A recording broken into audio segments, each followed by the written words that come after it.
Muy buenas tardes a todas y todos quienes ya están conectados junto a nosotros. Les damos la bienvenida al primer seminario online de la Fundación FPM Lectoescritura y Dislexia. Saludamos también a nuestras expositoras, quienes nos invitarán a conocer y reflexionar sobre el impacto que ha tenido la pandemia en nuestros niños. Desde ya les agradecemos su tiempo y disposición. Para dar inicio a esta jornada, le quiero dar la palabra a Cecilia Morel Montes, presidenta de la Fundación FPM. Muy buenas tardes a todas y a todos. Y quiero presentarles lo que es la Fundación Piñera Morel, ya que muchas personas se deben estar preguntando qué es y qué hace. Y esta surge como una inquietud que canalizamos y creamos esta fundación este año con todos los miembros de nuestra familia directa y en la cual cada uno aporta desde su experiencia laboral y también desde aquellos temas que más le mueven y que creen que mejor pueden contribuir al desarrollo del país. Nuestro propósito es seguir siempre aportando a nuestro país, solo que ahora lo hacemos desde la sociedad civil, porque creemos firmemente que la contribución de los ciudadanos y de las organizaciones sociales son fundamentales para la calidad de vida de todos los chilenos y para el progreso de nuestro país. Con esa convicción es que iniciamos hoy un trabajo que esperamos que sea fecundo y que impacte positivamente en nuestros niños, niñas y adolescentes y en su formación y bienestar. Y les quiero decir que nos jugaremos por eso, que haremos todos nuestros mejores esfuerzos y trabajaremos incansablemente, ojalá ampliando cada vez más nuestra llegada. La educación ha estado siempre en el corazón de nuestras preocupaciones, ayer y hoy. Y ese fue el enfoque que tuvimos hace 30 años para crear la Fundación Futuro, que es dirigida por Magdalena Piñera Echenique, que aunque ella se va a enojar, ha dirigido honestamente, magistralmente y con mucha pasión la Fundación. Y no lo digo porque sea pariente, sino que porque todos los profesores que han tenido la oportunidad de compartir con ella, así la han evaluado. Y esta motivación de la educación es la que nos ha motivado como familia durante todo este tiempo. Y en esta primera etapa nos enfocaremos en tres grandes áreas. En primer lugar, la educación de nuestros niños. En segundo lugar, y muy relacionado con el primero, obviamente, está la inclusión de aquellos niños que tienen dificultades o mayores obstáculos en sus aprendizajes. Y en tercer lugar, aunque parezca un tema distinto, que lo es en alguna de sus áreas indudablemente, a través del cuidado y protección del medio ambiente en el Parque Tantauco principalmente, ya que este tiene un componente educacional fundamental. Como sabemos, además, este problema de la pandemia ha agudizado lo que hoy día trataremos, que es en este contexto de lo que hemos desarrollado este seminario, y es poner en marcha este proyecto educativo apoyando a estos niños y también algo que nos importa mucho y que es fundamental para el tratamiento de estos problemas, apoyando a la familia y la comunidad escolar. El niño por sí solo no se puede formar en una cápsula si no tiene el apoyo de toda la comunidad escolar. En este contexto surge este seminario dirigido especialmente a educadores, pero también a todos aquellos que se interesen o los mueva o les toque este tema, ya con el fin de entregar herramientas específicas para mejorar las habilidades lingüísticas y abordar las dificultades que presentan los estudiantes con dislexia. Estamos muy contentas, ya que hoy día somos mujeres las que estamos aquí en representación de la Fundación, de contar con su participación, la cual agradecemos. Y también quiero agradecer muy importantemente a Carolina Melo, a Francisca Valenzuela, me parece que me equivoqué, a Verónica Rosell y a Luz Reyo, que ha tenido la amabilidad y la generosidad de acompañarnos desde España, y esperamos que la conexión se mantenga para que no tengamos problemas. Y desde otro punto de vista agradecemos también a Desafío Levantemos Chile, que nos ha acompañado permanentemente en esta primera etapa. Muchas gracias a todas y a todos. Gracias, Cecilia, por esa bienvenida. Y ahora, comenzando con las exposiciones de esta jornada, queremos dejar con ustedes a la doctora en educación y autora del reciente estudio de la Universidad de los Andes, Efectos de la pandemia en habilidades lectoras de niños entre kinder y cuarto básico, Carolina Melo, que nos hablará de la realidad chilena sobre las habilidades lingüísticas de los estudiantes. Muchas gracias. Bueno, sabemos que la lectura es una de las claves, ¿no es cierto? Decimos que es la llave al aprendizaje, pero también sabemos que la realidad chilena es algo bastante complejo. Sabemos, por ejemplo, que el 5% de los adultos con educación superior tiene un alto nivel de comprensión lectora, pero mientras que el promedio de este grupo solo alcanza un 21% de comprensión. En general, hay muchos estudios que refuerzan esta idea que la comprensión lectora en Chile no anda bien, ¿ya? En adolescentes y adultos. Yo lo que les voy a...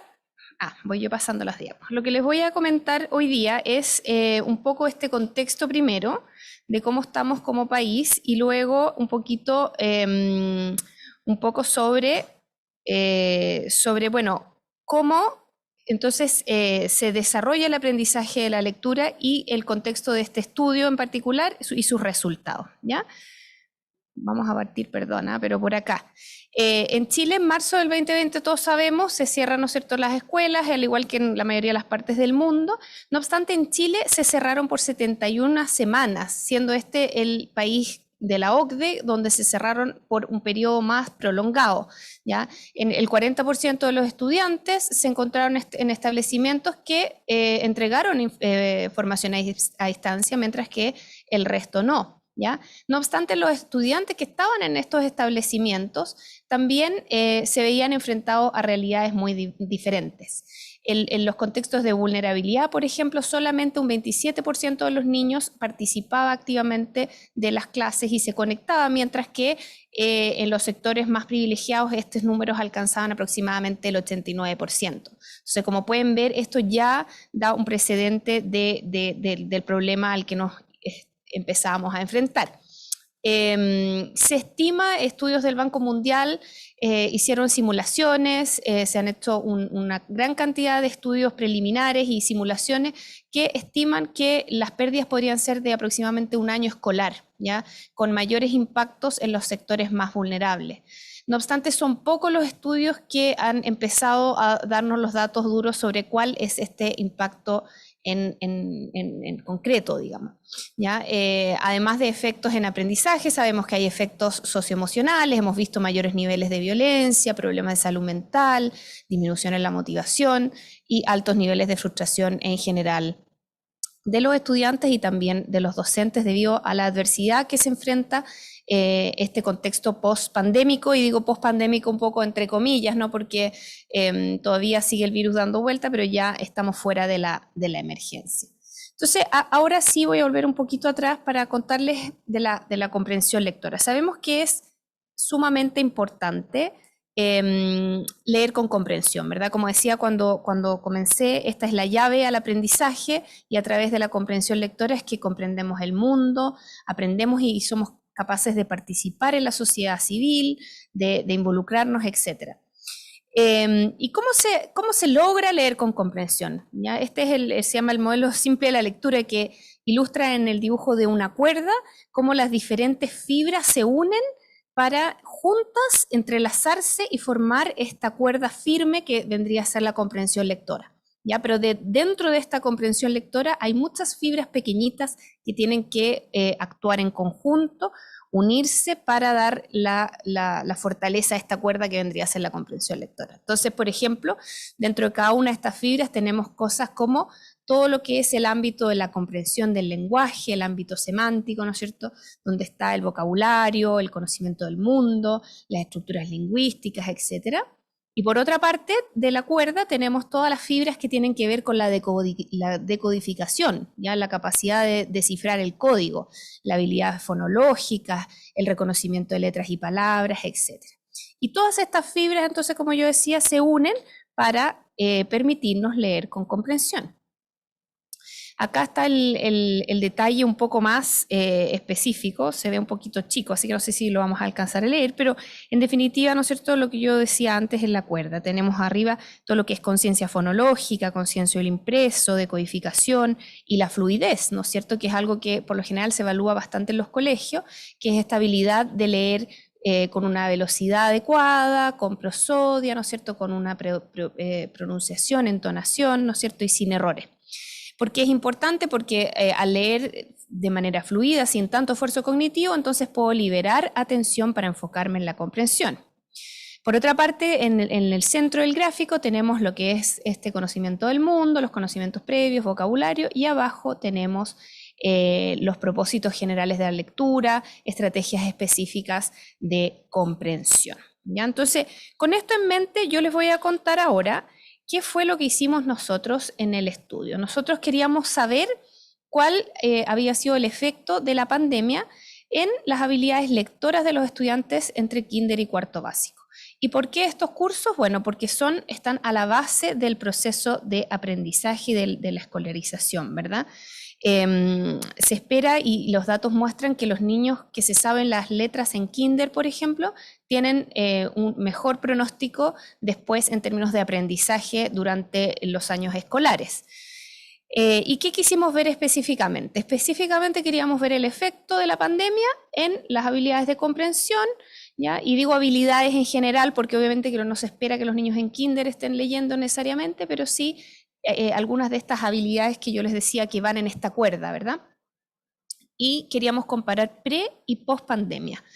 Y en segundo lugar, indagar en las variables del contexto que ayudan a hacer esta recuperación de los aprendizajes, ¿ya? Entonces, ¿cuáles son los participantes de este estudio? Tenemos una muestra pre-pandemia y una muestra post-pandemia, ya de este año. ¿Cuál es la gracia de este estudio? Que fuimos a las mismas escuelas que habíamos ido antes de la pandemia, lo que es muy interesante porque permite disminuir el error de la medición, porque si yo comparo las escuelas A con la Z, claramente van a haber variables del contexto que van a ser muy difícil poder comparar de una manera certera, ¿no es cierto?, las diferencias que uno pueda encontrar. No vamos a saber si son por el contexto o si son verdaderamente diferencias en sus habilidades. Entonces, esa es una de las gracias de este estudio, que usa una muestra pre-pandemia y fuimos a los mismos establecimientos post-pandemia. Son aproximadamente 2.500 niños de esta muestra post-pandemia y aproximadamente 3.000 niños de la muestra pre-pandemia del año 2018. Y están distribuidas las escuelas en varias regiones, metropolitana, la quinta y un par más en el sur, pero principalmente en la zona central, ¿ya? Tenemos una municipal y una subvencionada que no las incorporamos en esta ronda de los análisis porque son muy poquitos, eran muy poco representativos. Entonces, acá está el procedimiento en que consistió el estudio para que lo puedan visibilizar un poquitito mejor. Tenemos este grupo A, que es prepandemia. Tenemos ahí el símbolo, ¿no es cierto?, de la pandemia al medio, y luego este grupo B, post-pandemia, que vendría siendo el que estamos evaluando ahora. Y como ustedes pueden ver ahí, son 2 evaluaciones, ¿ya? Una evaluación que se hizo a mediados de este año y una evaluación que está en curso en estos momentos en los establecimientos. Evaluamos con la prueba Dialect, que es una prueba que administra Collegium, es una prueba autoadministrada, electrónica, que es bastante fácil de aplicar, que tiene la gracia que se llevan evaluadores externos, se entregan dispositivos electrónicos o se utilizan los de los establecimientos y los niños toman esta prueba, ¿ya? Entonces también nos permite la prueba, al ser la misma prueba y ser aplicada por evaluadores externos, comparar los resultados pre y post pandemia de una manera con menor error. Entonces, ¿qué encontramos? Y aquí les voy a dar algunos de los resultados preliminares. No sé si puedo como apuntar de alguna manera al gráfico, pero si ustedes ven ahí, hay 4 columnas, ¿no? Cada una de estas columnas representa un curso. Entonces tenemos la primera columna es primero, segundo, tercero y cuarto. Estos resultados son de comprensión lectora propiamente tal, por lo tanto no está incorporado kinder, ya que no es algo que se evalúa en ese nivel. Pero como podemos ver, los puntitos que están ahí ilustrados representan cada una de estas escuelas y inmediatamente llama la atención que está bastante distribuido, ¿no? Hay algunos que les fue mejor y otros que les fue peor. No obstante, los promedios son lo que está dentro en esa línea que aparece ahí dentro de la cajita, ¿ya? Como pueden ver, los van aumentando, ¿no es cierto?, a medida que aumenta el curso, los puntajes, lógicamente, pero interesantemente en cuarto baja un poco el nivel de comprensión lectora en comparación a tercero. Esta fue una de las primeras cosas que llamó nuestra atención y conversando con la Fran Valenzuela que está acá y con Pelusa Orellana, parte también de nuestro centro de investigación, veíamos que de hecho es un efecto que está bastante descrito en la literatura, que es cuando los niños dejan de aprender a leer y empiezan a leer para aprender. Por lo tanto, los textos se transforman en textos un poco más complejos y eso hace que los lectores frente al texto, en definitiva, bajan un poquitito su capacidad de comprensión, ¿ya? Luego tenemos la comparación, esta es la comparación pre y post pandemia, es una diferencia significativa, no obstante es chiquitita, ¿ya? Eso es interesante ver. ¿Qué quiere decir esto? Que ya estaban bastante mal los establecimientos pre-pandemia, ¿ya? Los puntajes estaban bastante malos previo a la pandemia, ahora empeoran más aún. Vuelvo a llamar la atención a la distribución de los puntitos. ¿Qué quiere decir esto? Que dentro inclusive de las mismas salas de clase y entre los establecimientos no están todos iguales, hay bastante dispersión, ¿ya?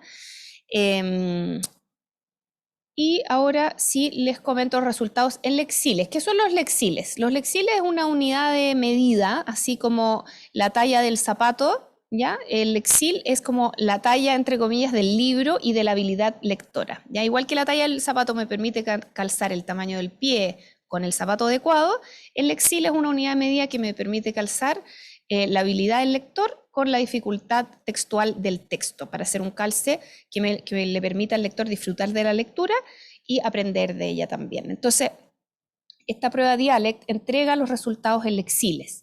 Y nosotros miramos los resultados que están en la columna central ahí, y podemos ver, por ejemplo, que en primero y segundo básico están bajo 20 lexiles, es decir, prácticamente están decodificando palabras simples, ¿ya? O sea, todavía no hay comprensión lectora propiamente tal que evaluar porque no están a un nivel de lectura de textos un poquito más largos que nos permita evaluar la comprensión. O sea, es un lector inicial realmente. Entonces, ya en tercero y cuarto básico tenemos 145 lexiles, 120 lexiles en la columna del medio, si lo ven ahí, que podríamos decir equivalen a lexiles de comienzos de primero básico. Los de la última columna son los estándares internacionales que ha diseñado o ha estipulado la empresa Metametrics, que es la que maneja y creó los lexiles, y ellos han hecho estudios donde han determinado que estos son los niveles esperables para fin de cada uno de estos niveles, de estos cursos. Por lo tanto, si miramos los niveles de tercero y cuarto básico, podemos ver claramente que no están ni siquiera al nivel de finales de primero básico, sino que están más bien como a comienzos de primero básico, ¿ya? Entonces, esto resulta tremendamente preocupante. Y bueno, ¿qué pasa con el reconocimiento de palabras? Como veíamos, ¿se acuerdan de la fibra de esta cuerda? ¿Qué está pasando en los resultados en términos de la capacidad de decodificar? Y aquí vemos pre y post pandemia también disminuyó la capacidad de decodificar. Esto se evaluó desde kinder a segundo básico, no se evaluó en tercero y cuarto. Una de las cosas que estamos cambiando para esta segunda toma de la prueba es evaluar los subprocesos en todos los niveles. Vamos a tratar de evaluar más subprocesos. Tiene cierta dificultad porque no queremos hacer la prueba demasiado larga para los estudiantes, pero sí podemos ver que entre kinder y segundo básico ya hay diferencias también entre pre y post pandemia respecto al reconocimiento de palabras. Respecto al alfabeto, ¿qué es lo que observamos? Es que en promedio, a finales del primer semestre del primero básico, los estudiantes conocen en promedio 13 letras, es decir, la mayoría de los estudiantes no conocen todas las letras, ¿ya? Y esta cifra que salió en el artículo de Mercurio que dice, ¿no es cierto?, que 1 de cada 10 no conocen la letra del alfabeto. Efectivamente, más o menos el 96% de los niños de nuestra muestra no conoce todas las letras del alfabeto. ¿Y por qué esto es preocupante? Porque, bueno, necesitan conocer todas las letras para poder leer y escribir. Respecto del vocabulario, vemos una disminución de vocabulario que es particularmente sobresaliente en el nivel de kinder. ¿Ya? Esto también es bastante preocupante, vemos más o menos una disminución del vocabulario de aproximadamente un 20%. Entonces, vamos viendo cómo por una parte ya tenemos descendido aspectos de la decodificación, ¿no es cierto?, el reconocimiento de palabras y de letras, y por otra parte tenemos el tema del aspecto semántico de vocabulario también descendido. ¿Ya? Luego miramos las diferencias entre hombres y mujeres y acá hay algo bien interesante. En general, las mujeres les va mejor en las pruebas de lenguaje y lectura que a los hombres. Ya esto es algo que está descrito en la literatura y que es bastante transversal a todos los estudios nacionales e internacionales durante la escolaría. No obstante, esta brecha que existía previo a la pandemia se cerró bastante, al punto que de hecho ahora existe, pero no es significativa estadísticamente hablando. ¿Ya? Pero ¿por qué ocurrió eso? No porque mejoraran los hombres, sino porque las mujeres disminuyeron mucho más. Es decir, como que uno podría interpretar que la pandemia de alguna manera le afectó más fuerte a las niñas que a los niños. ¿Ya? Y esto es uno de los hallazgos que estamos tratando de descifrar. Bueno, algunas de las conclusiones que podemos sacar entonces de este estudio, principalmente el sentido de urgencia, ¿no? El sentido de emergencia con el que tenemos que quedarnos. Este estudio creo que nos invita a reflexionar de lo profundo que es la crisis a la que nos estamos enfrentando y que si no se toman medidas importantes para responder a esta emergencia, esta brecha solo seguirá aumentando. Este tipo de brechas no se cierra sola, ya no basta con los esfuerzos o solo de la familia, o solo del establecimiento, o de una fundación. Tenemos que actuar de manera integrada y con esfuerzos decididos para poder subsanar esta brecha. ¿Ya? Por otra parte, existe una gran diversidad entre las escuelas y dentro de las escuelas, ¿ya? Y eso es muy importante a considerar, porque si tratamos de aplicar programas remediales que van a todos igual, vamos a fallar, a fracasar, no vamos a lograr encontrar a los niños donde están y ayudarlos a crecer en las áreas específicas del lenguaje que necesitan. Entonces, en ese sentido es muy importante evaluar y diagnosticar sus procesos lectores para poder saber específicamente en qué aspectos tengo que ir fortaleciendo a los niños dentro de la sala de clase. Por ejemplo, estrategias como la agrupación flexible, ¿ya? Dentro de la sala de clase, donde yo voy evaluando y monitoreando el aprendizaje de los niños y agrupándolos de la forma que haga más sentido de acuerdo a cómo van desempeñándose en las evaluaciones. Y también la implementación de programas remediales parecerían ser como estrategias bastante esenciales.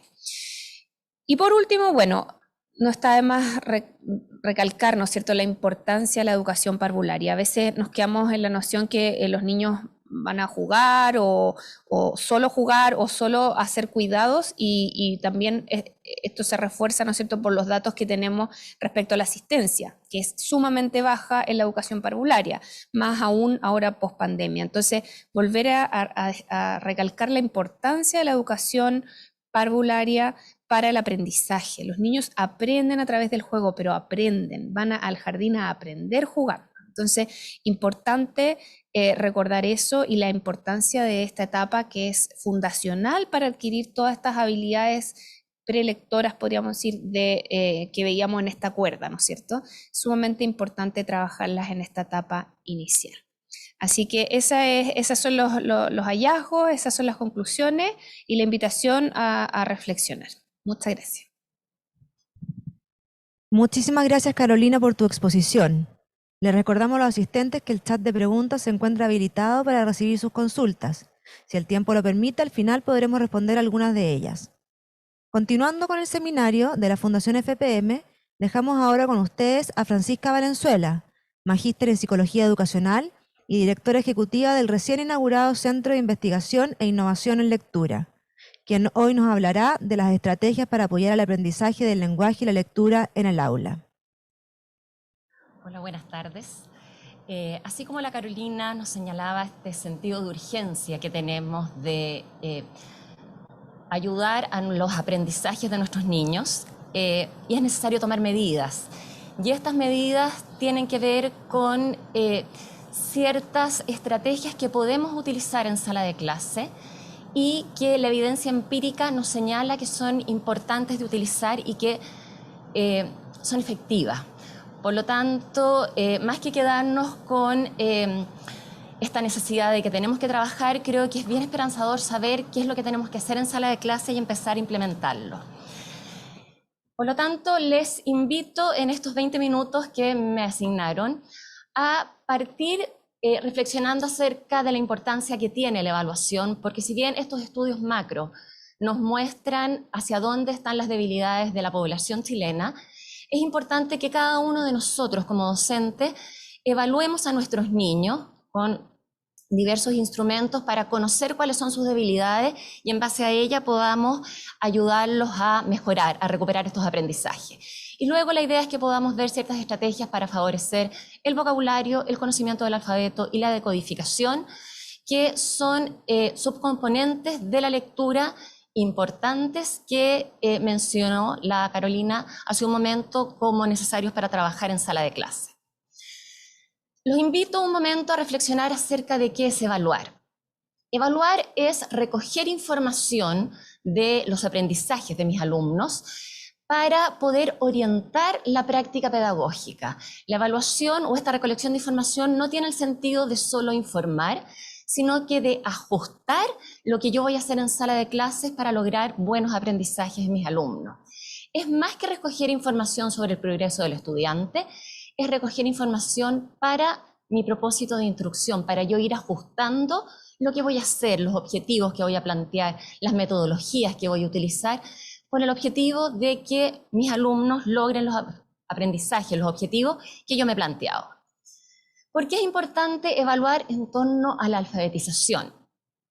Porque está comprobado que cuando yo trabajo trabajo de manera muy fuerte, de manera muy consistente, las habilidades lingüísticas que se requieren para aprender a leer, siguiendo este modelo de la cuerda que mencionaba la Carolina, todo lo que tiene que ver con vocabulario, con conocimiento de letras del alfabeto, la decodificación, la conciencia fonológica, el conocimiento del mundo, etc., ese niño va a tener menos dificultades de aprendizaje de la lectura, o probablemente no las va a tener.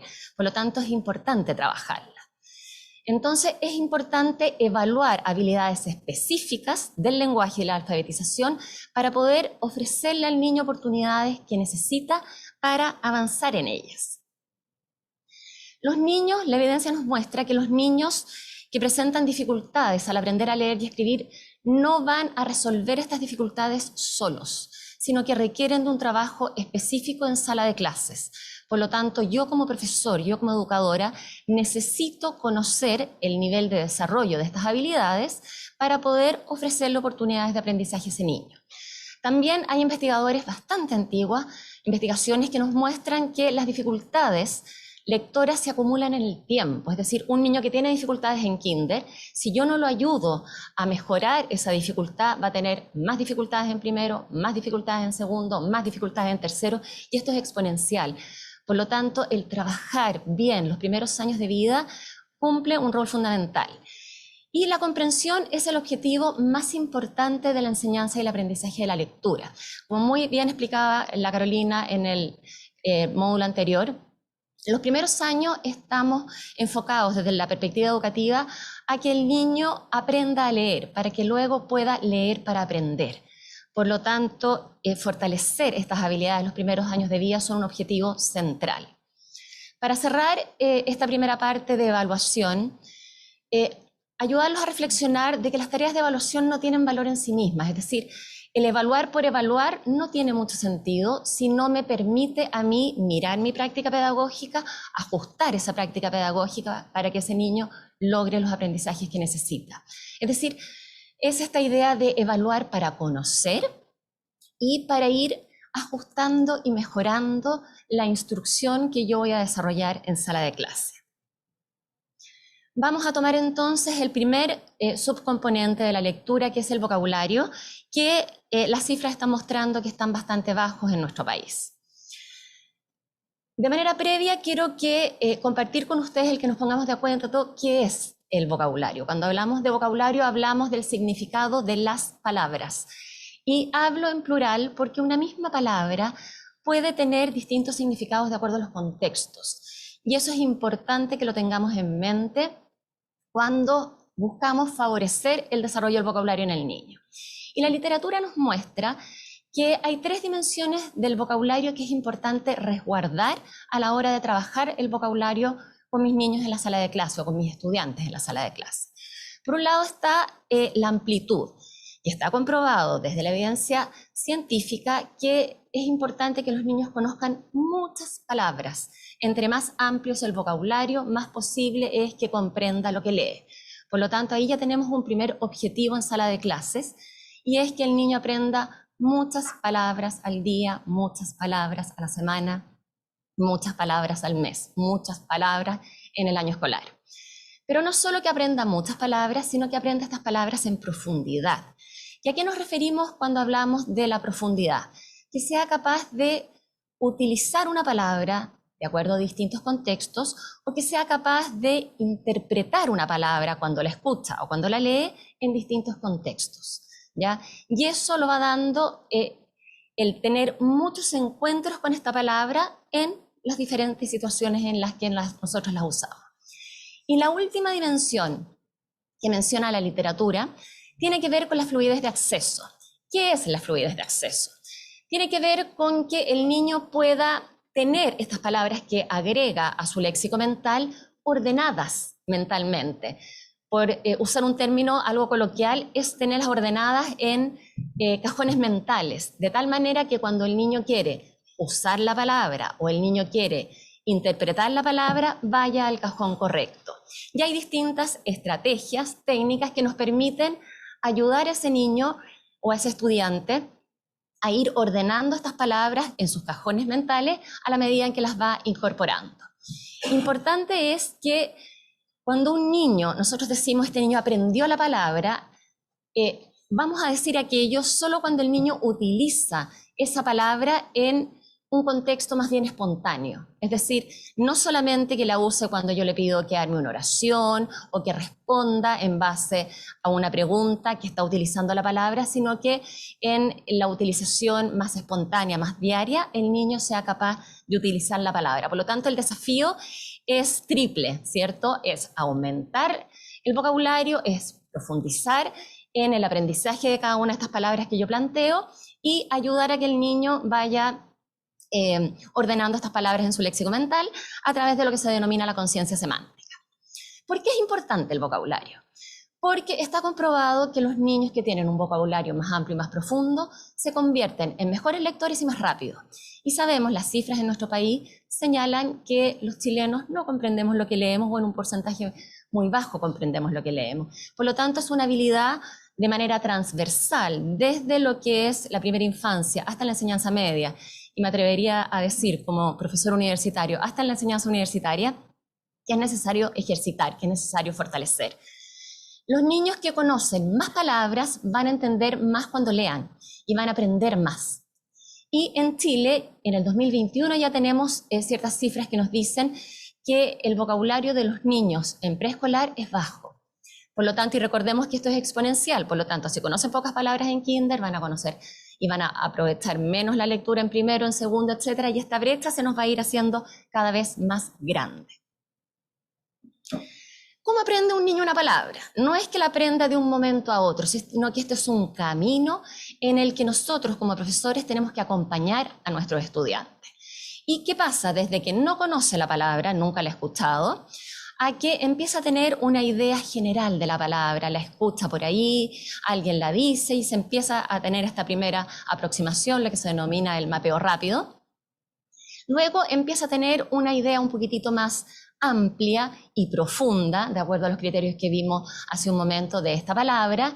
Luego la va conociendo más, pero no siempre la usa en los contextos, en las situaciones adecuadas, hasta que el niño es capaz de utilizarla adecuadamente y de interpretarla adecuadamente cuando escucha o cuando la lee. Por lo tanto, este camino nos va mostrando que no es algo de todo o nada. La literatura nos dice que un niño en general tiene que tener 7 encuentros con una palabra para empezar a incorporarla en su léxico mental, y nosotros como docentes tenemos que crear estas situaciones para que el niño pueda encontrarse con ella y aprenderla de manera profunda.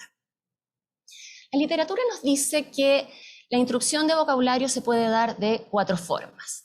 La primera es la exposición incidental, es decir, un niño escuchó una palabra, el profesor no lo planificó y él empieza a intentar en el fondo darse cuenta de qué se trata esta palabra.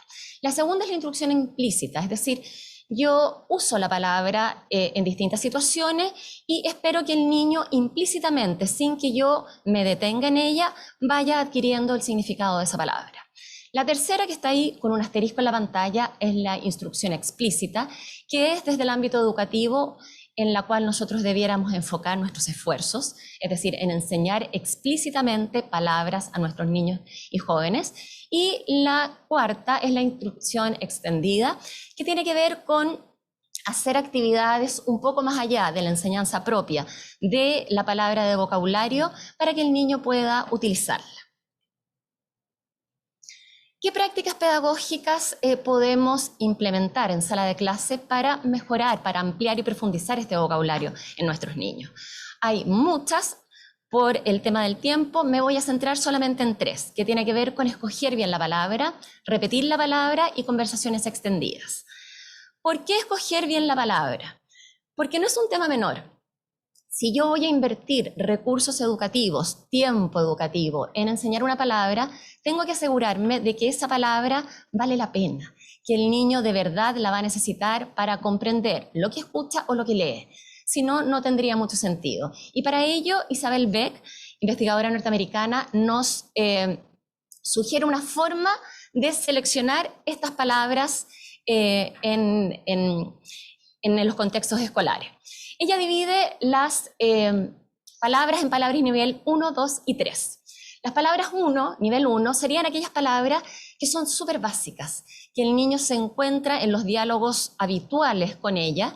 Por lo tanto, no debiéramos invertir tiempo escolar o preescolar en enseñarlas, porque el niño, de acuerdo a los contextos, va a aprenderlas.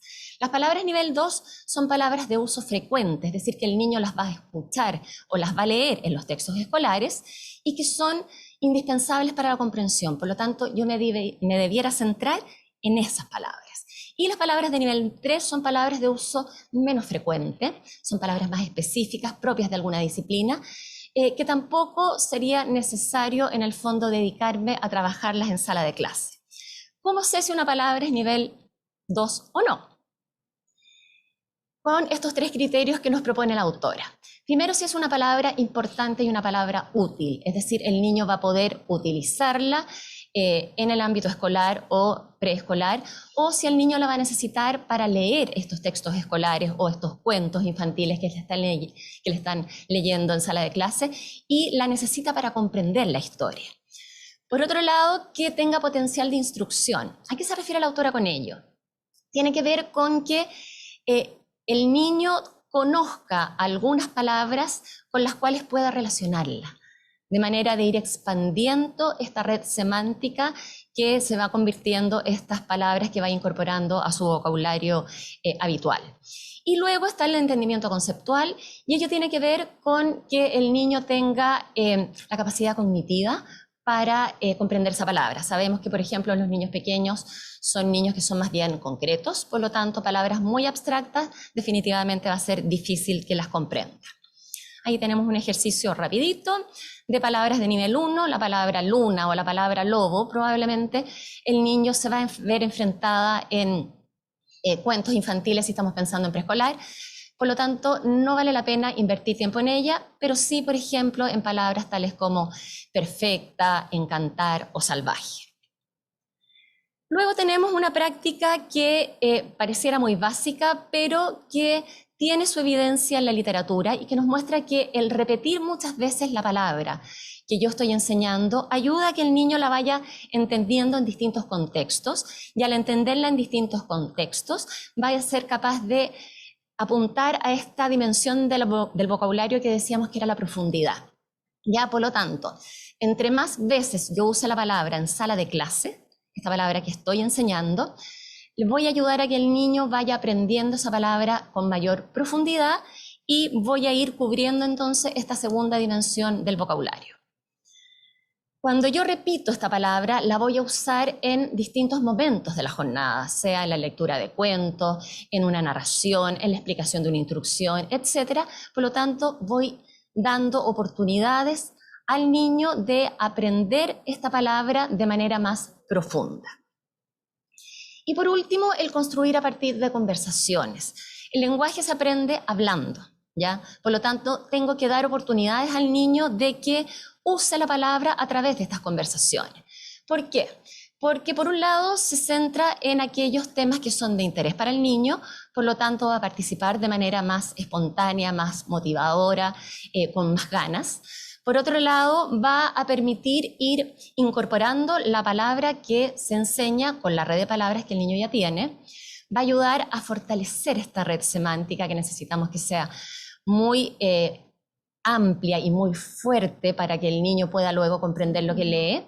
Y por otro lado, porque vamos a estar enseñando desde lo que se denomina su zona. ¿Cómo puedo construir a partir de estas conversaciones? Entregándole al niño palabras más específicas a propósito de lo que el niño está conversando, usando la palabra de manera diferente y ayudando a hacer al niño un poquito más preciso. Por ejemplo, el niño dice, no me gusta ir al doctor. Y el profesor o la educadora le dice, cuando yo no sé realmente lo que va a pasar, me siento nerviosa. Yo podría estar nerviosa cuando voy al doctor porque no sé qué me va a pasar. ¿Tú te sientes nervioso? Y el niño dice, sí, me siento nervioso cuando voy al doctor. Es decir, ayudamos a que el niño le ponga una etiqueta verbal a eso que él siente, que es que no le gusta ir al doctor, pero no le gusta ir al doctor porque no sabe lo que va a pasar, porque está nervioso. Y así vamos ayudando a extender el vocabulario del niño a propósito de las conversaciones. ¿No quiere avanzar esta presentación? No. Vamos a tratar. Ahí, ok. Nos vamos ahora entonces con letras del alfabeto y vamos a pasarlo un poquitito más rápido porque nos va quedando menos tiempo. El conocer las letras del alfabeto, ya lo decía Carolina hace un momento, es un ingrediente básico para poder decodificar. Si yo no conozco en el fondo lo que significan estos signos, no voy a poder transformarlo en unidades sonoras. Por lo tanto, es importante que los estudiantes conozcan el nombre de las letras y el cómo suenan, el sonido de las letras, para poder empezar a decodificar, ¿ya? No es solo un indicador de la alfabetización, sino que es una herramienta básica que el niño necesita para aprender a decodificar y esta decodificación se vaya haciendo cada vez más fluida para lograr comprender. ¿Cómo aprende el niño las letras del alfabeto? Siempre a partir de las letras que para el niño son significativas. Por ejemplo, trabajar a partir del nombre propio es altamente recomendado, porque para el niño es importante. Y eso implica que no todos los niños van a tener que aprender las mismas letras al mismo tiempo, sino que de acuerdo a lo que para él va siendo importante. La evidencia científica nos muestra que no hay un orden especial para enseñar las letras del alfabeto, sino que lo que para el niño es significativo es lo más importante. La instrucción en el código tiene que ser intencional, sistemática y lúdica, es decir, con una intención. Yo hoy voy a enseñar las letras de cada uno de los nombres de los niños que tengo dentro de la sala, sistemática, es decir, tiene que hacerse en el tiempo de manera permanente y a través de juegos, no tiene por qué ser aburrido. Prácticas recomendadas, ya lo dijimos, involucrar todos los otros componentes, ayudar a aquellos niños que van presentando un poco más de dificultad. Y me quiero centrar en esta lámina y no quiero en el fondo dejarla pasar, el que hay una tradición que pareciera indicar de que hay un orden especial en el aprendizaje de las letras del alfabeto y la evidencia científica nos muestra que ello no es así, sino que en el fondo partir con el interés del niño debiera ser siempre lo más importante. Y nos vamos al último punto que tiene que ver con la decodificación, que sería esta capacidad de ir relacionando las letras del alfabeto con los sonidos que ellas producen para ir empezando a leer, ¿ya? Es la primera etapa de la lectura. Cuando los niños van en el fondo siendo capaces de otorgarle sonido a las letras que van viendo, van empezando a decodificar y siempre vamos a partir con aquellas palabras que son más simples, de una sílaba, palabras de uso frecuente para los niños, hasta ir avanzando en aquellas palabras que van siendo un poquito más complejas, ¿ya? ¿Cómo podemos trabajar en el fondo la decodificación, teniendo claro que tiene que estar este principio alfabético, que es la correspondencia entre la grafía y el sonido, y cuando el niño entiende que a cada letra le corresponde un sonido, ya podemos decir que está listo para empezar a decodificar. ¿Cómo podemos ayudar al niño a decodificar? Podemos ayudarlo usando en sala de clases palabras de uso frecuente, es decir, estas palabras que el niño se va a encontrar en los textos escolares o en los cuentos de manera habitual, de manera que lo que se denomina a golpe de vista, el niño pueda reconocer estas palabras y no invierta en su energía cognitiva en decodificarlas, sino que pueda llevar esa energía cognitiva a comprender lo que está tratando de decodificar. Y una de las estrategias que se usa mucho para la decodificación, bien digo, es el uso de la pared de palabras. ¿Ya? Es este referente dentro de la sala de clases donde yo voy recolectando palabras, voy colocándolas y voy utilizándolas en distintas actividades en sala de clase. ¿Ya? Es una herramienta interactiva que ayuda a que el niño sea muy autónomo y es una experiencia auténtica de lenguaje escrito. Hay distintas actividades para cómo usar esta pared de palabras. No me quiero pasar en el tiempo, por lo tanto la voy a pasar rápidamente, pero hay bastante literatura al respecto. Y solo quiero terminar mostrando algunos ejemplos de pared de palabras. Puede tomar la forma que al profesor más le acomode. Lo importante es tener un referente dentro de la sala de clase con estas palabras de uso frecuente para que los niños puedan aprender a decodificarlas rápidamente. Eso sería. Muchas gracias, Francisca, por tu exposición. Aprovecho la oportunidad para decirle a todos ustedes que están conectados que también nos pueden seguir en nuestras redes sociales, en Instagram, Fundación FPM, y en LinkedIn, también bajo el mismo nombre.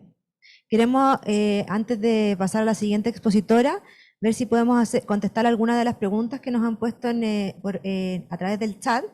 Y quería partir con una pregunta de Nancy, que dice: la promoción de los estudiantes a los siguientes niveles, sin el logro adecuado del proceso lector, ¿será buena estrategia para dar solución en este problema?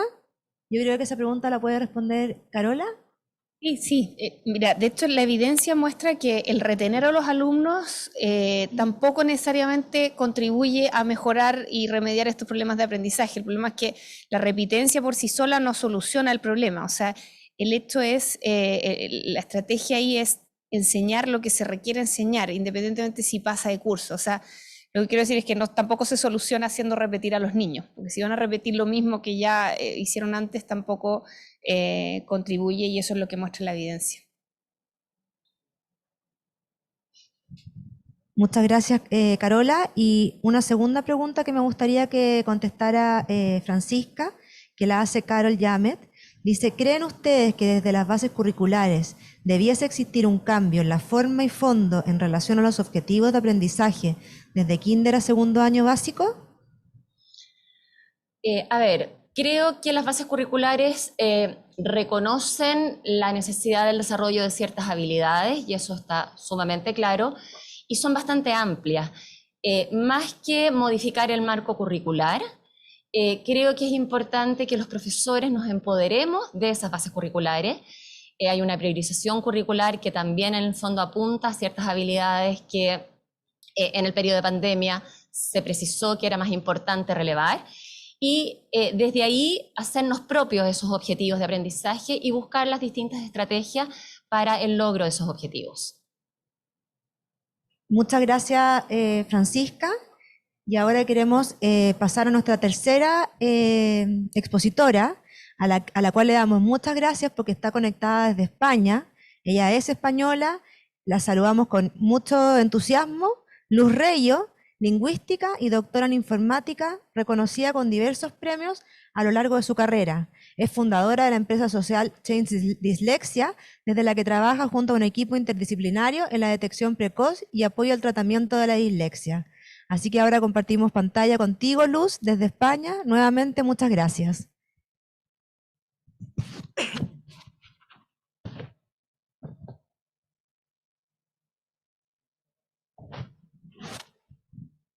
Tienes el micrófono apagado, al parecer, Luz.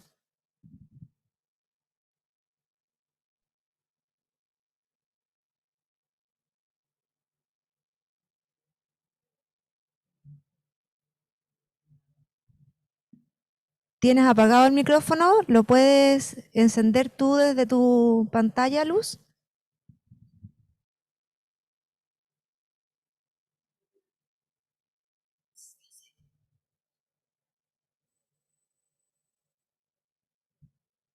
Bueno, por mientras podemos ver si respondemos más preguntas.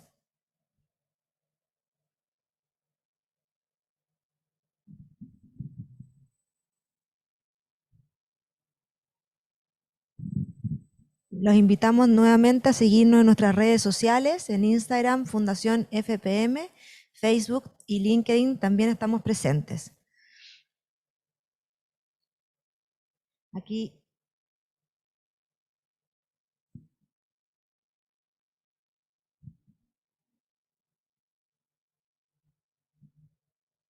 esperemos unos segundos.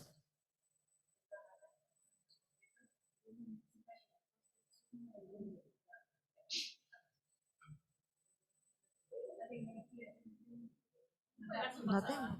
Pero permite llegar a más gente, yo creo que es bueno.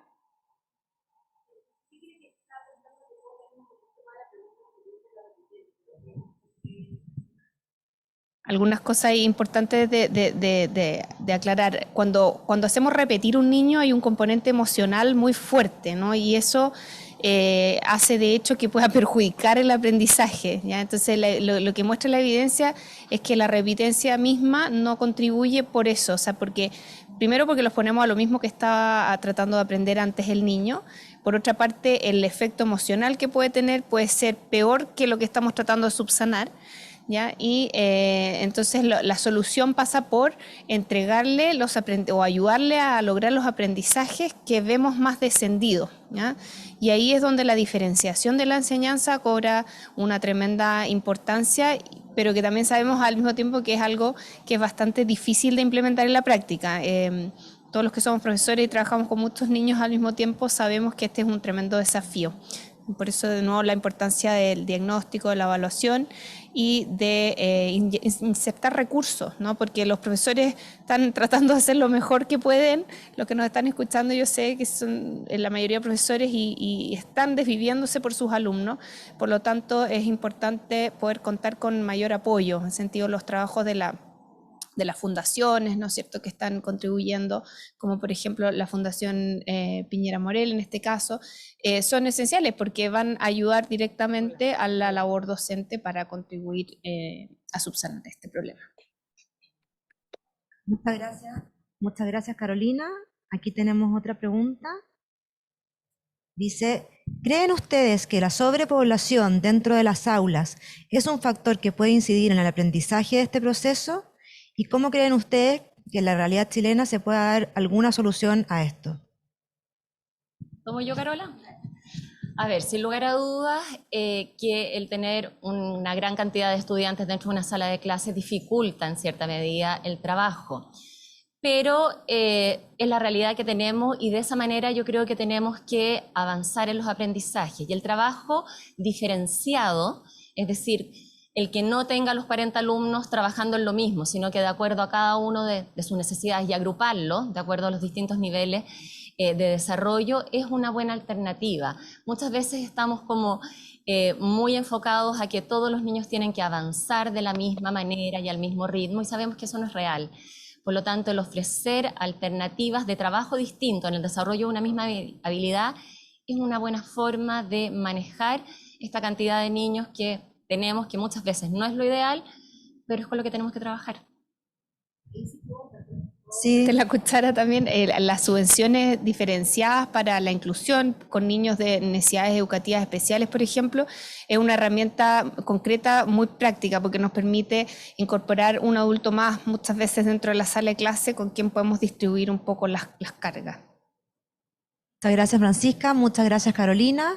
Entiendo que ya estamos conectados con España, así que le doy la palabra a Luz Reyo. ¿Cómo estás, Luz? Muy bien, muchas gracias. Pues muy contenta de poder compartir con vosotros y de, bueno, conoceros en persona, más o menos así, pero de poderos conocer en la medida de lo posible. Así que genial y muy bien, la verdad. Pues muy contenta. A ver, es poquito tiempo, así que pues voy a compartir con vosotros bueno, pues lo que estamos haciendo en Change Dyslexia, lo que hemos hecho rápidamente en investigación y lo que estáis utilizando vosotros en la Fundación Piñeira. Eh, eh, una pregunta.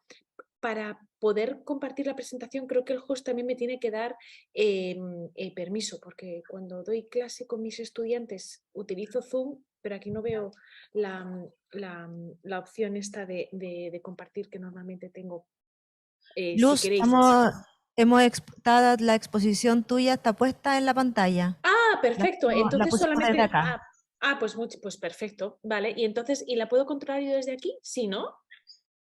No, nos tienes que ir diciendo y la vamos Vale, pasando. pues no pasa nada, pues la vamos pasando. Vale, pues súper bien. Vale, pues vamos a la primera.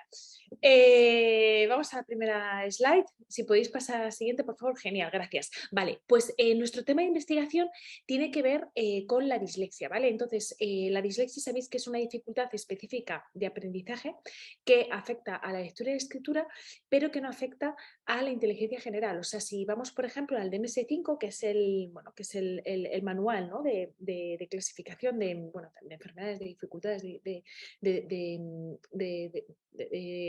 el manual clásico, lo definen así, o sea, lo definen como dificultad específica de aprendizaje, pero que no está relacionado con con el resto de habilidades cognitivas. ¿Qué significa que es específica? Específica significa, vamos a la siguiente diapositiva, que tiene un origen neurobiológico, es decir, que, pues que tiene un origen neurobiológico. O sea, si esto que estáis viendo pues está tomado de uno de los artículos clásicos sobre dislexia, en los que se ve pues, que el hemisferio izquierdo del cerebro, que es donde regularmente pues, se encuentran las áreas dedicadas al lenguaje, pues en los casos de dislexia se activan menos cuando leemos y cuando escribimos. Sin embargo, otras partes del hemisferio derecho se activan también cuando leemos y cuando escribimos. Esta investigación pues sigue avanzando y poco a poco va cambiando genial, gracias. Poco a poco, ahí lo veis mejor, ¿no? Poco a poco va cambiando pues lo que viene a ser pues la definición de dislexia. Entonces, pues ¿qué hemos hecho? Pues os voy a explicar pues los 3 experimentos más importantes, los 3 estudios más importantes de los últimos 12 años. Vamos a la siguiente diapositiva. El primer, por fin, ¿lo podéis pasar? Sí, bien. El primer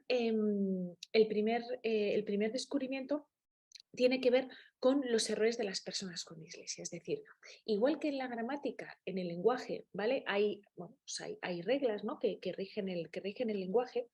En los errores que cometen las personas con dislexia, aparentemente no hay reglas, ¿no? No hay esos patrones. Y sin embargo, lo que hicimos, si podéis pasar a la siguiente, sin embargo, lo que hicimos pues, fue recopilar durante el 2010 y el 2014 errores escritos por diferentes personas con dislexia. Aplicamos lingüística de corpus y lo que vimos es que en esos errores había patrones, ¿vale? Es decir, que había información lingüística sobre la dislexia en los errores que cometían las personas con dislexia. Esta investigación la replicamos también para el inglés y vimos que también había pues patrones parecidos, ¿vale? ¿Esto qué significa? Esto significa que que aunque las manifestaciones, o sea, sabemos que la dislexia es universal y aunque las manifestaciones son específicas en lengua, si vamos a lo que son los patrones de los errores, sí encontramos que hay pues unas manifestaciones que son comunes. ¿Qué hicimos con esto? Vamos a la siguiente diapositiva. Pues con esto lo que hicimos pues fue decir, bueno, pues ahora que tenemos patrones, ¿qué hacemos con ellos? Pues a lo mejor los podemos utilizar para pues para crear ejercicios que ayuden a los niños con dislexia o también lo podemos utilizar pues para detectar riesgo de dislexia, ¿vale? Entonces, vamos a la siguiente diapositiva. Lo que hicimos en la siguiente etapa de investigación del 2014 al 2018, esto lo hicimos en en la Universidad Carnegie Mellon. ¿Vale? Entonces ahí, vamos a la siguiente, hicimos diferentes estudios para ver si bajo algunas condiciones podíamos conseguir que tanto los grupos con y sin dislexia se comportaran de manera diferente, bueno, no haciendo la típica, uy, estoy viendo las preguntas, son preguntas largas, no haciendo la típica, bueno, la típica tarea, ¿no?, de lectura y escritura, sino pues a lo mejor jugando, bueno, jugando a juegos o haciendo alguna cosa informática. Entonces, lo que vimos es que si metíamos esos patrones, ¿vale?, que habíamos encontrado en los errores de las personas con dislexia en juegos, ¿vale?, en juegos lingüísticos, sí encontrábamos, ¿vale?, un comportamiento diferente entre poblaciones. Vamos a la siguiente diapositiva. Ahí lo que estáis viendo son los resultados de la primera investigación. Entonces, una vez que teníamos esas diferencias significativas, pues para poder crear, pues, bueno, pues un modelo, ¿no?, de aprendizaje automático, que como sabéis es un área es el área de la inteligencia artificial que se dedica a predecir comportamientos, para eso necesitábamos bueno, pues muchísima participación ciudadana, ¿no?, que formara parte de la investigación. De hecho, en Chile participaron varios colegios de Chile en nuestra investigación, la investigación de Detective. Y entonces, bueno, lo que hicimos al final, vamos con la siguiente diapositiva, lo que hicimos al final fue evaluar esto con casi 4.000 participantes para ordenador y con 1.400, casi 1.400 para tableta. Y es un test que, bueno, que lo tenéis a disposición de todo el mundo, es gratuito y lo estáis utilizando en vuestra fundación. Y bueno, tiene una sensibilidad, dependiendo del grupo, de casi de un 80%. Vamos a la siguiente diapositiva. Vale, y así es como se ven los resultados, ¿de acuerdo?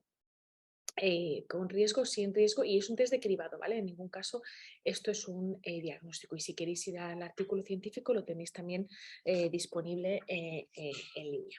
Vale, pues vamos ahí con la siguiente. Entonces, bueno, y lo han utilizado pues ya casi 350.000 personas en todo el mundo y también en Chile, así que bueno, estamos muy contentos de que lo estéis utilizando allí. De hecho, también formasteis parte de la evaluación científica. Vale. Hemos hablado de los patrones, ¿vale?, que hemos encontrado en los errores de las personas con dislexia. O sea, esto sería pues una contribución, digamos, puramente lingüística, ¿vale?, a la dislexia y a cómo y a entender la dislexia. Hemos hablado de cómo estos patrones vinculados a modelos de aprendizaje automático, es decir, de inteligencia artificial, nos ayudan a cribar riesgo de dislexia, y ahora vamos a ver cómo estos patrones, ¿vale?, unidos a diferentes técnicas informáticas, pues nos ayudan a mejorar las habilidades de lectoescritura. Esto siempre unido a la terapia del colegio y a la terapia profesional, ¿vale? Esto sería pues un apoyo más. Vamos a la siguiente diapositiva. Y esta es la parte de tratamiento, ¿vale? O sea, de apoyo al tratamiento, ¿vale? Pues vamos a la siguiente más. Por favor, gracias.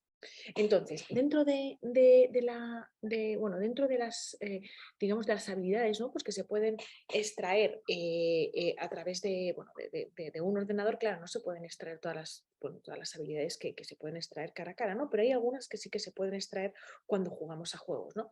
Estas son pues las diferentes habilidades lingüísticas, como conciencia alfabética, conciencia fonológica, silábica, léxica, morfológica, sintáctica. Esto lo podemos hacer a través de estos juegos lingüísticos, diferentes funciones ejecutivas, pero bueno, de ahí solamente podemos hacer las funciones de atención, ¿vale?, porque son las que se pueden ver pues a través del juego, de cómo se va prestando la atención dividida, la atención simultánea, la activación, ¿no?, en función de pues cuán rápido cliqueas o dónde cliqueas, y los diferentes procesos perceptivos. Lástima que no esté en español. Bueno, os lo puedo pasar en español si queréis. Entonces, vamos a la siguiente. Entonces, vamos mapeando esto y Y esto, bueno, pues fuimos creando los 40.000 ejercicios con la ayuda de diferentes personas, ¿vale? De diferentes áreas, ¿vale? O sea, teníamos pues la área de la psicología, la área de la pediatría y luego también la parte de, bueno, la parte de informática, ¿vale? De data mining, terapeutas profesionales, lingüísticas y, bueno, pues con eso fuimos mapeando pues los diferentes ejercicios con las diferentes habilidades lingüísticas, ¿de acuerdo? Vamos con la siguiente diapositiva, ¿vale? Y esto pues lo integramos todo en una herramienta, ¿vale? Que se llama Detective, ¿vale? Y esta herramienta pues es la que estáis utilizando en la fundación, que tiene estos 40.000 juegos lingüísticos que se van personalizando en función de esas habilidades. Vale, vamos con la siguiente diapositiva, por favor. Vale, a día de hoy esto se está utilizando en los colegios públicos en español y, bueno, a día de hoy pues sí, son 800 colegios públicos, sobre todo están en la Comunidad Autónoma de Madrid y en Murcia, que está en el sur de España. Vale, vamos con la siguiente, por favor. Vale. Y eso, Change Dyslexia lo que es una institución social que lo que hace es pues, aplicar pues, todos los resultados de la investigación, aplicarlos bueno, pues intentar que llegue al mayor número de personas posible. Entonces, para eso lo que estamos haciendo es intentar, vamos a la siguiente, superar las 3 barreras por favor, ¿podemos ir a la siguiente diapositiva? Por fin. Superar las 3 barreras de la dislexia, ¿vale? Que, o sea, la primera barrera sería la barrera bueno, de que la dislexia es un trastorno oculto. Para eso está el test gratuito para todo el mundo, que lo podéis utilizar. La segunda barrera son las dificultades de lectoescritura, que para eso está esa segunda parte de apoyo al tratamiento de los ejercicios que están utilizando. Y la barrera socioeconómica, que para eso están los paquetes de becas. Vamos, por favor, a la siguiente diapositiva. Bueno, y esas becas son becas Detective que sobre todo están en los países que estáis viendo allí. La mayor parte están en España, de hecho, Argentina, Venezuela, Guatemala, Ecuador, Perú y Colombia y México. Y bueno, a día de hoy pues hay 450 familias becadas. Y ya estoy terminando. Vamos a la siguiente diapositiva, por fin. Vale, entonces, como casi todo esto está, bueno, esto está publicado en 2 libros que tenéis ahí, el Superar la Dislexia y el Dislexia, Despiste y Pereza, está en PAI2, están disponibles en Chile, pero si queréis ir a los artículos científicos, como están en el área de, muchos están publicados en el área de informática, están gratuitos y os podéis bajar online y buscándonos o yendo directamente a la página web de Change Dyslexia, pues ahí los tenéis disponibles. Y ya está. Vamos a la siguiente. Yo creo que ya es casi la última. Bueno, pues bueno, esta investigación y nuestro emprendimiento social pues ha recibido diferentes premios. El último y más importante es el de la UNESCO por utilizar inteligencia artificial en la educación, que lo recibimos hace 2 meses en París. Vamos con la siguiente diapositiva. Y ya está. Y nada, y bueno, muchísimas gracias y estoy encantada pues de haber podido compartir con vosotros, aunque sea de esta manera, nuestra investigación y me gustaría bueno, daros las gracias por estar utilizando bueno, por estar utilizando nuestra herramienta, o sea, para nosotros que lo estáis utilizando en la Fundación Piñera en Chile, que nos vais mandando cómo vais avanzando, pues nos hace mucha ilusión y muchas gracias.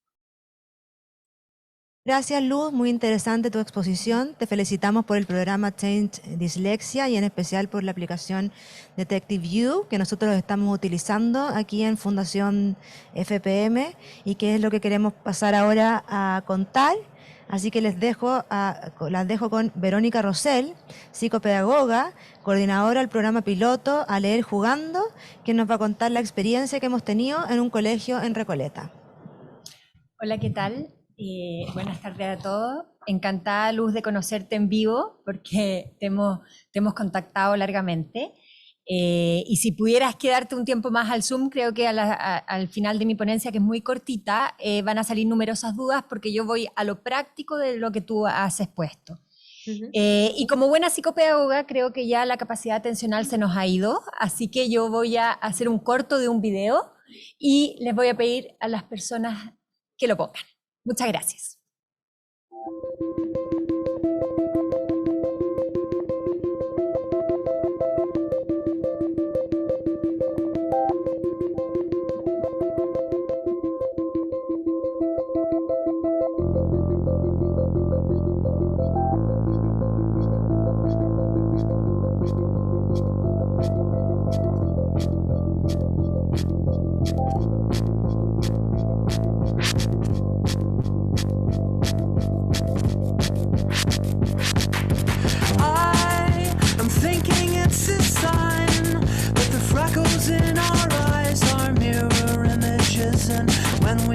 They're perfectly alive. I have to speculate that God himself did make us into corresponding shapes like puzzle pieces from the clay.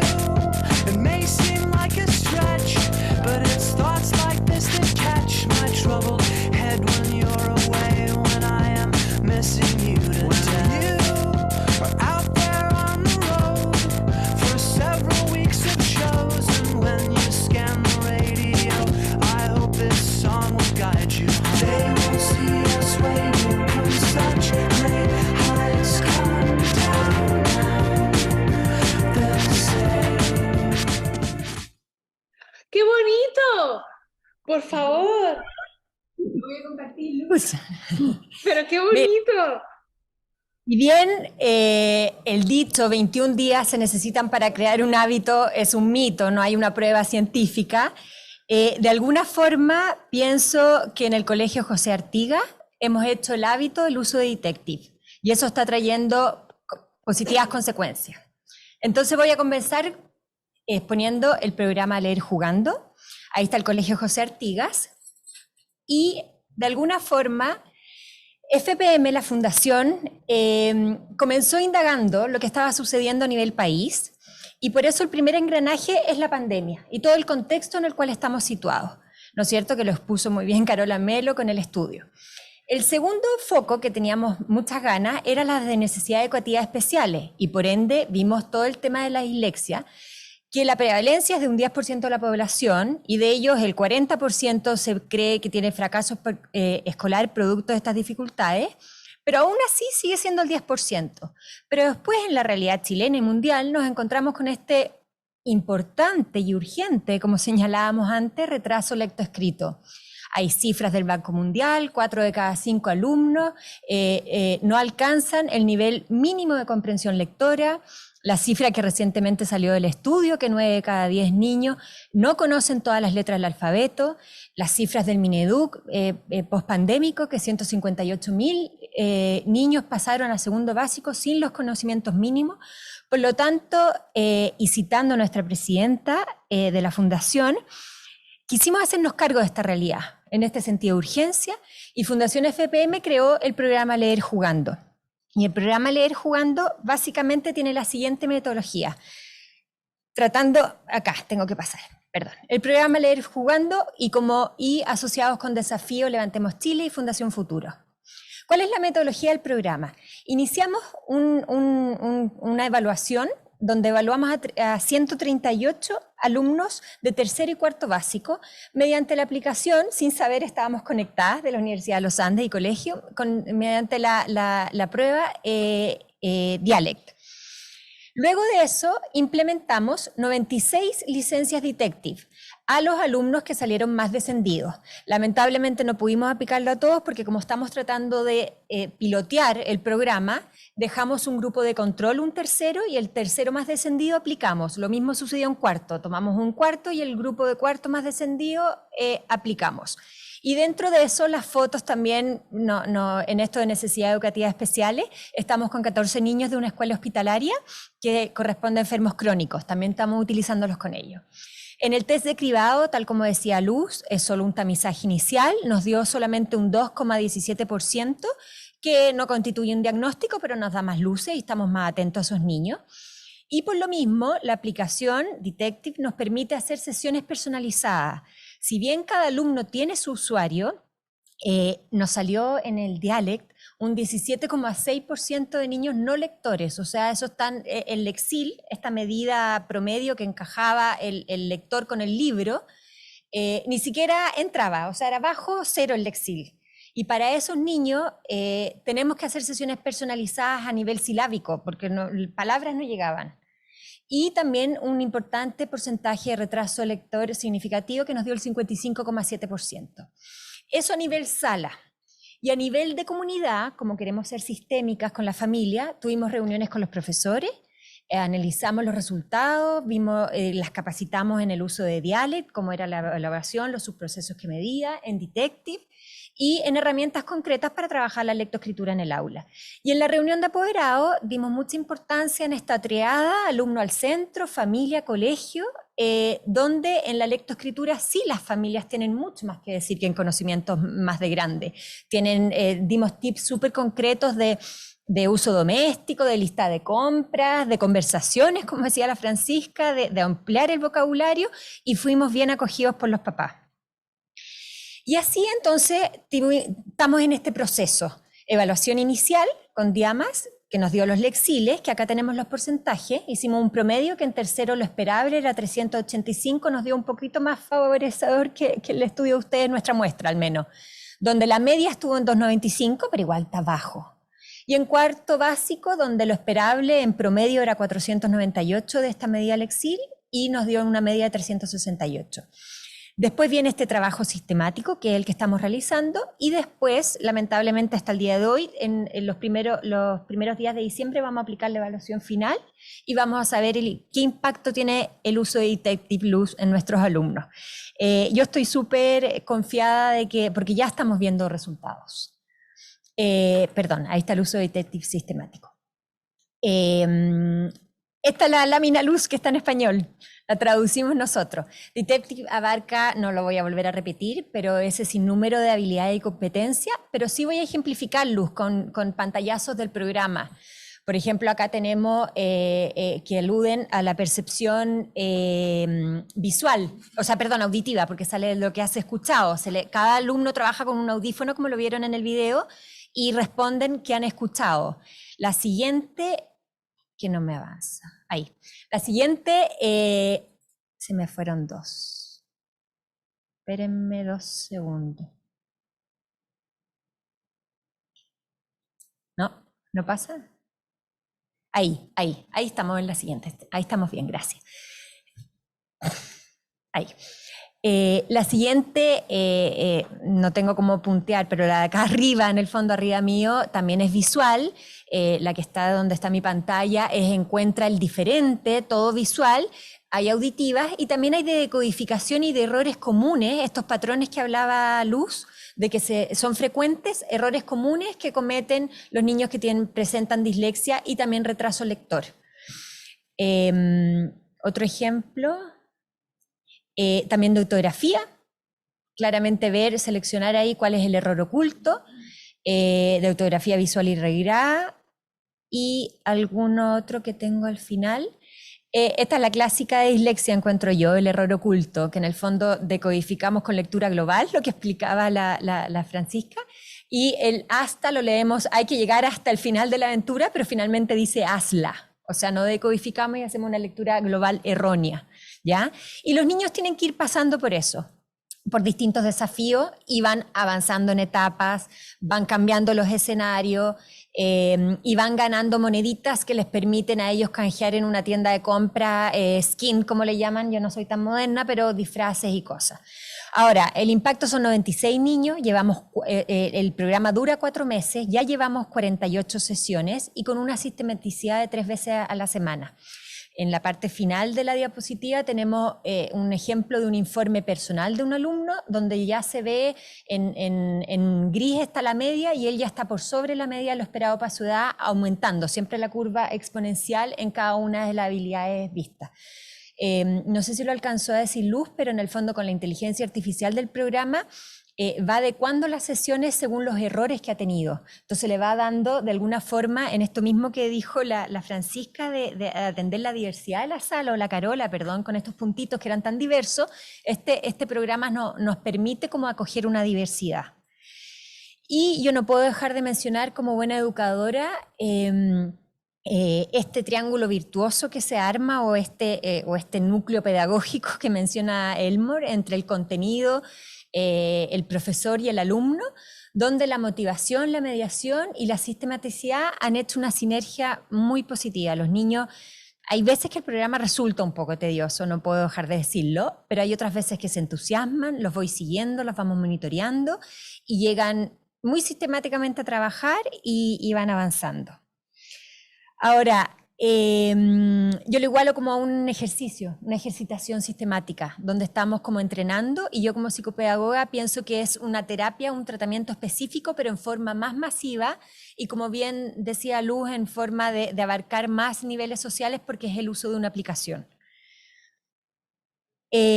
Finalmente, y para dar ya espacio a las preguntas, me gustó la frase, no sé si es de ustedes, pero la voy a copiar, la anoté acá, que los niños dejan de aprender a leer para comenzar a leer para aprender. O sea, de alguna forma, no queremos decir con esto que la lectura es más importante que el razonamiento matemático, más importante que otras disciplinas, pero sin duda es un camino que abre puertas, es una llave. Como fundación creemos que al darles lectura estamos dándole aprendizaje, y los aprendizajes al final es superación. Entonces en la diapositiva salía la gotita de agua en el mar o el granito en el desierto, pero así como nosotros hay otras muchísimas fundaciones, instituciones, centros recién inaugurados que están dando este carácter de urgencia y de emergencia a la situación, para todos poder ir aportando en forma sistemática para finalmente, voy a pedir la última diapositiva, finalmente, la última diapositiva, o no sé si está. Finalmente, ¿cuál es el objeto? Empoderar a nuestros niños, hacerlos seguros de sí mismos, que son capaces de lograr grandes cosas, y eso puede ser a través de sentirse, o sea, no puede ser, es a través de sentirse competentes en el aprendizaje y en su lectura. Como fundación, ya lo han mencionado durante todo el seminario, estamos en esas redes sociales, y el programa Leer Jugando queremos que aumente su cobertura el próximo año, queremos atender a más escuelas y colegios, siempre en el contexto de vulnerables, o sea, con un índice IDE elevado. Así que invitamos también a entrar a nuestras redes sociales, porque podremos postular el programa a nuevos colegios. Así que los que les interesó o quieran ver, vamos a hacer una selección de si podemos ampliarnos. Muchas gracias, Verónica. Efectivamente vamos a abrir postulaciones para aquellos colegios que quieran también aplicar este programa Leer Jugando el próximo año en nuestra página web fundacionfpm.cl, y por supuesto conectados a través de las redes sociales en Instagram, Facebook y LinkedIn. Tengo una pregunta para Luz antes de pasar a otras preguntas o para cerrar. ¿Qué ruta de aprendizaje se prioriza en personas con dislexia? ¿La fonológica o la visual? Pues mira, esa pregunta es muy buena pregunta, ¿eh? Esa pregunta en investigación está muy discutido. Si te vas a la literatura científica, te vas a encontrar artículos que defienden una cosa y artículos que defienden otra. Y yo te puedo responder lo que nosotros hemos analizado. Nosotros al analizar los errores, vimos, bueno, que analizamos miles de errores, ¿vale? Vimos que había patrones tanto fonológicos, ¿vale?, como patrones visuales en los errores. Es decir, que ambos factores están ahí. Yo creo que donde la investigación todavía no ha dado, o bueno, todavía hay mucho debate, es dónde está la causa, ¿no? Pero en lo que es la consecuencia, o sea, en lo que es las manifestaciones, se ven manifestaciones tanto en lo fonológico como en las palabras que se parecen. Ahora bien, si esto se quiere investigar desde un punto de vista estadístico, es muy difícil. ¿Por qué? Porque al menos en español las letras que se parecen visualmente también se parecen fonéticamente. O sea, por ejemplo, pues las consonantes oclusivas, ¿no? P, D, B, T, ¿sabes? Que son consonantes pues, que tienen rasgos, o sea, bueno, que comparten muchos rasgos fonéticos. De hecho, eso también se diferencian en el punto de articulación, se parecen mucho visualmente. Entonces es muy difícil discriminar a qué se debe. Entonces, pues respondiendo a tu pregunta, pues ahora mismo un investigador de un área te diría una cosa, otro investigador de otro área te diría otra cosa. Como nosotros lo hacemos desde el punto de vista de los datos, no nos hemos casado con ninguna teoría, pero lo que nosotros hemos observado es que hay manifestaciones de ambas áreas. Así que probablemente dependa pues, de las diferentes habilidades cognitivas del niño, de cómo va compensando, de lo que se le da mejor, de lo que se le da peor. Y bueno, todavía es una pregunta abierta. Siento no poderte responder en plan ahí chimpún, pero sí. Muchas gracias, Luz. Y pasando a cosas también prácticas, aquí Daniela Contreras nos pregunta, ¿cuántos días a la semana son adecuados para que un taller de lectura tenga resultados esperados en un contexto de lectoescritura descendidos en niveles como segundo y tercero básico? Pues mira, también, pues a ver, las diferentes, o sea, en nuestra investigación, al menos en nuestra investigación, lo que empezamos a ver diferencias significativas cuando realizaban 20 minutos durante 4 veces a la semana. O sea, lo que era muy, muy importante era la sistematicidad, o sea, que fuera sistemático, ¿vale? O sea, que a la semana al menos hubiera 4 sesiones, ¿de acuerdo? O sea, con eso sí que vimos una, o sea, si el tratamiento, o sea, si no es sistemático es más difícil, ¿vale? Pero de todas formas hay bueno, hay mucha investigación, entonces en función de cuál sea la condición experimental o de función de cómo sea el taller, pues unos investigadores habrán medido una cosa u otra. Nosotros lo que vimos es que con 4 sesiones semanales de Detective, pues sí empezábamos a ver esas diferencias significativas. Muchas gracias, Luz. Aquí tengo, yo creo que ya estamos cerrando, quizás una última pregunta que creo que es para Francisca.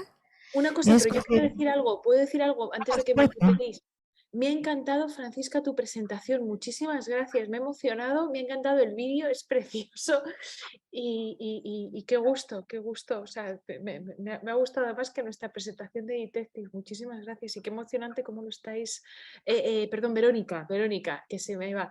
Verónica. Sí. Que me ha encantado cómo lo habéis presentado y cómo lo estáis implementando y que es maravilloso. Muchas gracias. Que a todo el equipo nos emociona lo que estáis haciendo en Piñera Morel. O sea, gracias.